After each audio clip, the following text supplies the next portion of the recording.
అహం అనగానే నార్మల్ గా మనకు తెలిసేటటువంటి ఒకటి విపరీతమైన ఈగో, గర్వం. పైగా వీళ్ళు కొంతమంది చేసే ఆక్షేపం అంటే అద్వైతులు అనే వాళ్ళు వీళ్ళందరూ రాక్షసులు లాంటి వాళ్ళు.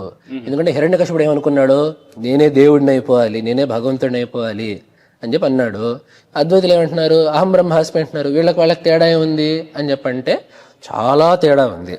ఇది రాక్షసుల్లో కింద వాడు హిరణ్యకశిపుడు, భక్తుల్లో పై వాళ్ళు అద్వైతులు. కాబట్టి వాళ్ళకి అంత తేడా ఉంది. మరి ఏమిటి తేడా అని చెప్పంటే ఇది తేడా. అద్వైతులు అహం బ్రహ్మాస్మి అన్నప్పుడు ఏంటంటే నా నిజస్వరూపం ఏదైతే ఉందో అది భగవంతుడి కంటే వ్యతిరిక్తంగా లేదు అనేది అద్వైతి చెప్పే మాట. నేనే లోకాన్ని శాసించాలి అని చెప్పన్నది రాక్షస అహంకారం. దీనికి చాలా తేడా ఉంది. అందుకని అద్వైతి నేను ఈశ్వరుడిని అయిపోవాలి అని చెప్పి అంటాడు. నా నిజస్వరూపం ఆ పరబ్రహ్మ యొక్క చైతన్యము అని చెప్పి అంటాడు. అంతేగాని నేనే లోకాన్ని సృష్టించి దాని యొక్క స్థితిని చేసి లయం చేయిస్తాను అని చెప్పి అద్వైతి ఎప్పటికీ అనడు. జీవుడు ఈశ్వరుడు ఎప్పటికీ కాలేడు.